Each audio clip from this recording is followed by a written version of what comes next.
Some mornings, you wake up, and before your feet touch the floor, something already feels wrong. Your heart is faster than it should be. Your chest is tight. Your mind is scanning for danger that doesn't exist yet. And in the quiet of that moment, a thought appears.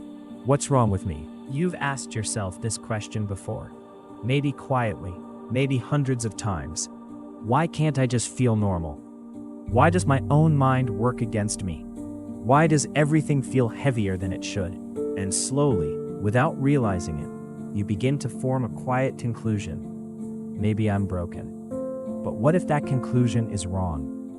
What if the problem isn't that you are broken, but that you are overwhelmed?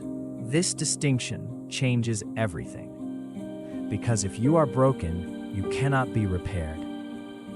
But if you are overwhelmed, you can learn to manage overwhelm. And this is not a modern idea.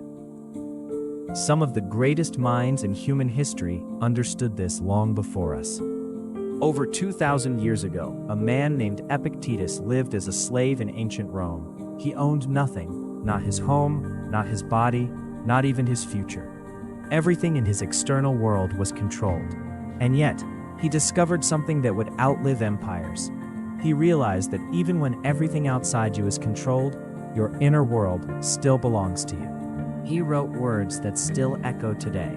You have power over your mind, not outside events. This is the foundation of philosophy for anxiety.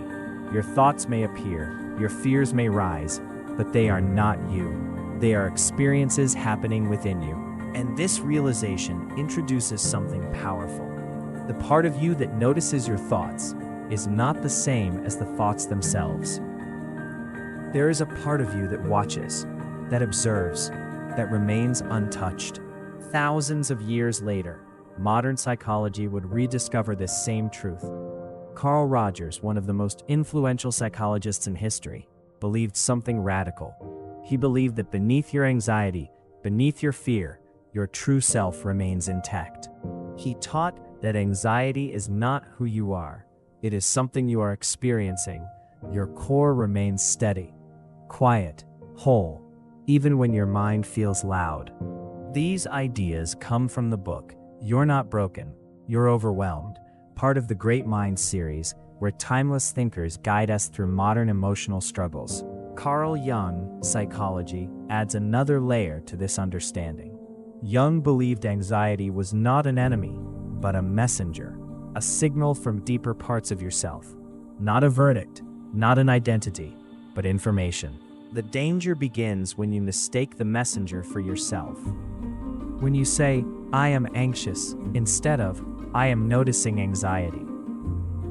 One fuses you to the storm. The other allows you to observe it. This is the birth of what psychologists call the observer self. The part of you that watches, the part of you that notices, the part of you that is never damaged, never broken, never lost. Anxiety can be loud. It can be convincing. It can feel permanent, but it is still something moving through you, not something that defines you. The moment you begin observing your anxiety, instead of becoming it, everything begins to change. You are no longer drowning in the storm. You are standing at the shore, watching the waves. And this is where healing begins, not by eliminating anxiety overnight, but by remembering who you are beneath it. To deepen your journey with these mentors, use the link below to get the book, You're Not Broken, You're Overwhelmed. You can also read articles and join our newsletter at greatmindseries.com. If this video helped you find calm, please like and subscribe to support the channel. And share this with someone who needs to hear, they aren't broken, they are overwhelmed.